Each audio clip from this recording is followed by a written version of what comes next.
When it comes to printing white ink, there are really four major contributing factors. The first is the screen. You really want to have a tight tension, a mesh tension on the screen in order to lay down the ink on top of the shirt, versus if you're using a low mesh tension screen that had a lot of flex in it, you would allow that mesh as it's printed to sit on the shirt and more smash the ink into the shirt. So a tight mesh tension screen is important. The second is your emulsion stencil thickness. Now, the amount of ink that goes on your garment is directly oriented to how thick your stencil is. So if you're using a 1-in-1 coating method with a thin stencil, you're only going to lay a thin amount of ink down.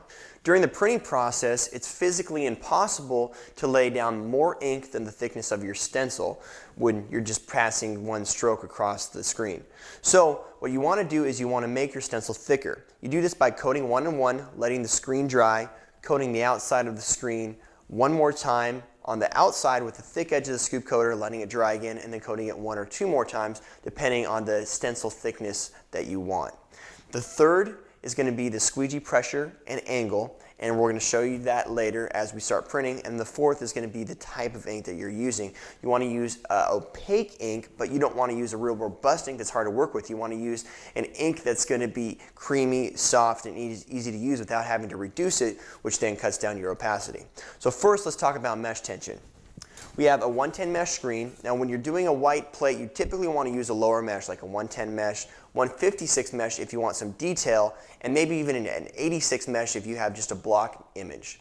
So this is a 110 mesh screen, that's what we're going to be using today, and we're going to measure our newtons. That's the tension of the screen.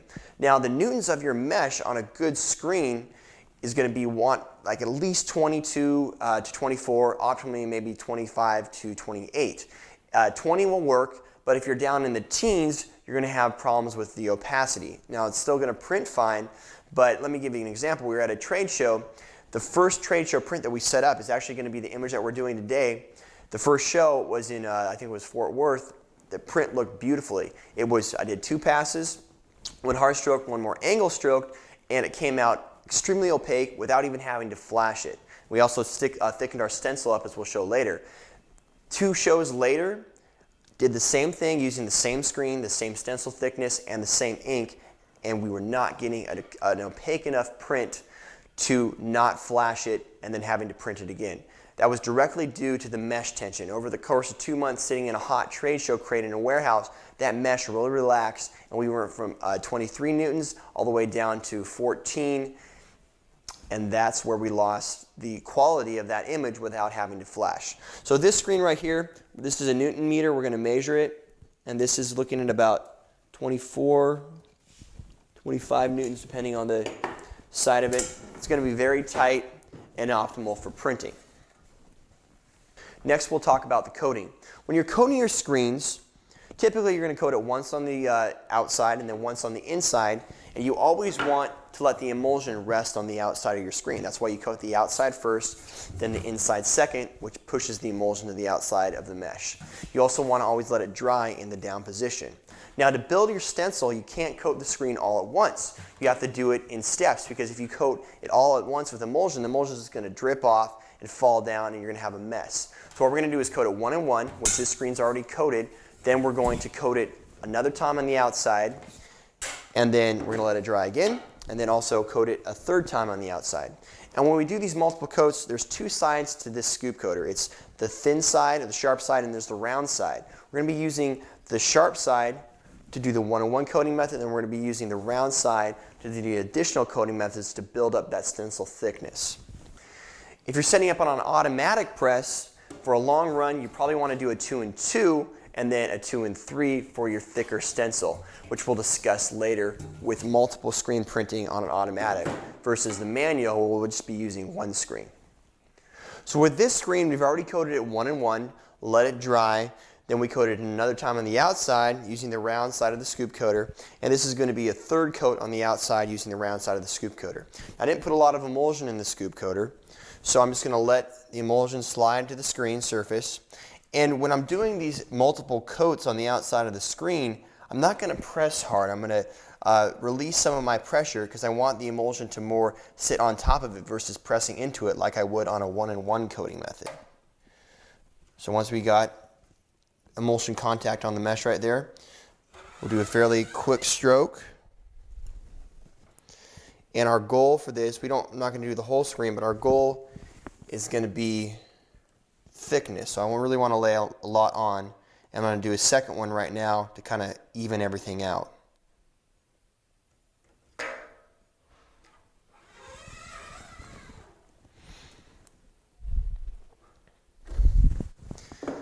And we can see right here, we have a fairly even coat right throughout the screen right there.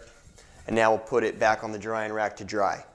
Once our emulsion is cured and ready to expose, then it is time to line the artwork up and then go ahead and expose it. Keep in mind, because you are coating the screen 3 or 4 times thicker than you typically coat it, it's going to take longer to dry. You want to make sure that your emulsion is completely cured before you go to expose it, otherwise it won't wash out properly. If your emulsion is still wet on the inside layers of the emulsion, it will peel off, and instead of the image holding, everything will wash out, which is not what you want, obviously. So to test that, you can take your finger, lick it, and your emulsion should feel like plastic. It shouldn't be slimy at all. Once we have ensured that our screen's cured, we'll then come over to our registration table and line up the artwork. This is a simple design. We're using 110 mesh screens. This design is a little complicated, but should come out very good on a 110. Let's use some double-sided tape here. Line the artwork up. We have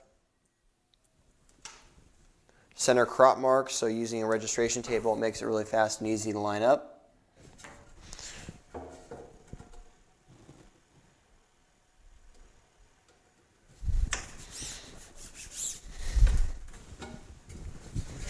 Screen's lined up, ready to go. We'll take it over to our exposure unit. Now, when you come to exposure, just like drying the screen, because you're using a thicker coat of emulsion, it's also going to be a lot longer to expose the screen. So you want to probably, if you're coating a 3-coat method on the back, you probably want to take your exposure time and what you're normally used to doing it, bump it up by 25 or 30% to make sure that the UV rays penetrate all the way through the back of the exposure emulsion. The way you can tell that is during washout. If the emulsion feels slimy at all on the back, that means the back side is not getting exposed. So the next time you do that, you want to increase your exposure time. This screen right here, we're going to expose for about 6 minutes. Once the vacuum sucked all the way down, our screen's ready to expose. Right now it's actually exposing, and once again we're exposing this screen for about 6 minutes. This is a dual cure DXP emulsion. Once our exposure process is done, we'll take the film off the screen and then we'll wash the screen out. Get the screen wet on both sides as usual, but you do want to let it soak for a little bit longer. The emulsion is a lot thicker on these, so they're going to be a little bit harder to wash out.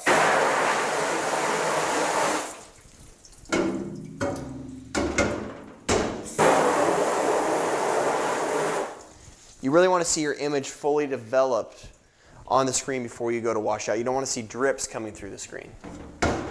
So we'll let it sit for about a minute or two, and then we'll come back with pressure and wash it out. Now let's hit it with pressure.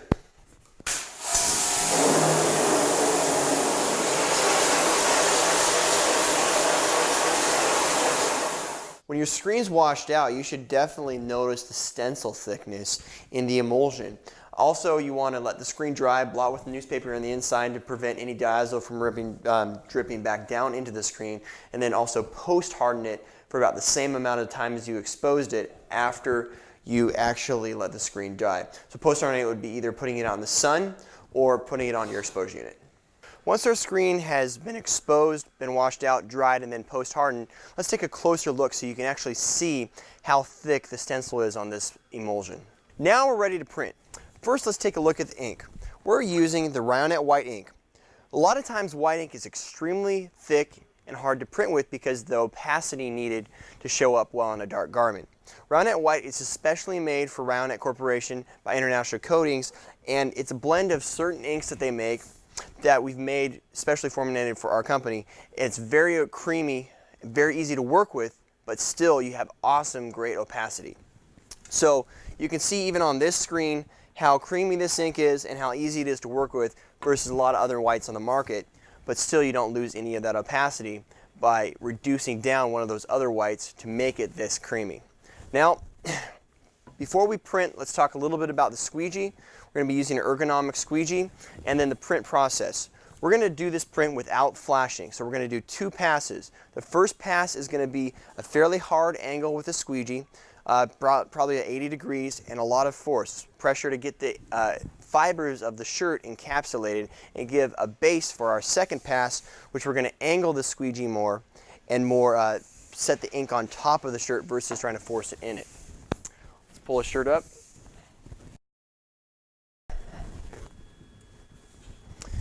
Make sure our palette has good adhesive on it. Right before we print, we also want to check for off contact. Obviously, you do want off contact, probably about 1/8 of an inch when printing white. So we'll set the screen in the print position. We'll check our off contact there.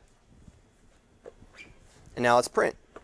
So first pass is going to be straight up and down, good amount of pressure to encapsulate the fibers. We want to make sure that we've cleared all the ink on the back of our screen. Now, let's flood it to load the ink back up in the well. And with the second pass, we're going to come back with a more angled squeegee stroke, a little bit softer. Marvin once told me it's kind of like putting peanut butter on bread. I think that's a good analogy. You don't want to smash peanut butter into bread, you want to kind of lay it on top of it. But you still want to take the ink off the back. So this might take a little bit of practice, but maybe even angle it a little bit as you see that I'm doing right here.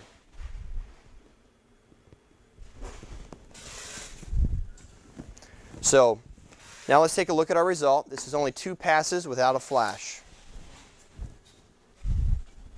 Yes. You see we have a very bright white with no flash. First stroke, hard to encapsulate the fibers. The second stroke to get our opacity. Typically this could be done in 2 to 3 flashes, but now we just tripled your production time. Once we're done printing, now let's touch on curing. We're curing this shirt in a conveyor dryer. Whether you're curing with a conveyor dryer or a flash, you want to ensure a couple things with white. White's always going to be thicker than your other colors. Also, using infrared heat, white is going to reflect the heat back away from the ink rather than absorbing it, let's say like black. Black's always going to be absorbing ink, white's always going to be reflecting it away. So you have to change your curing parameters a little bit. If you don't have a laser temp gun, we'd really recommend getting one because this allows you to point, whether you're underneath a flash dryer, like over here, or running through a conveyor dryer, allows you to point the laser temp on the surface of the ink and know that it's reaching the temperature that the ink is needed, which is actually 320, 330 degrees. So the surface of the ink needs to be 330 degrees, but you have to let that settle for a good probably 5 seconds at least to allow that 330 degrees to travel to the bottom. There's also a stretch test that we'll show you after we take the shirt out of the conveyor dryer. So as it's coming out, let's temp it. And we're seeing that this ink right here is at 330 degrees, 332 degrees. So we should be cured, we should be ready to go.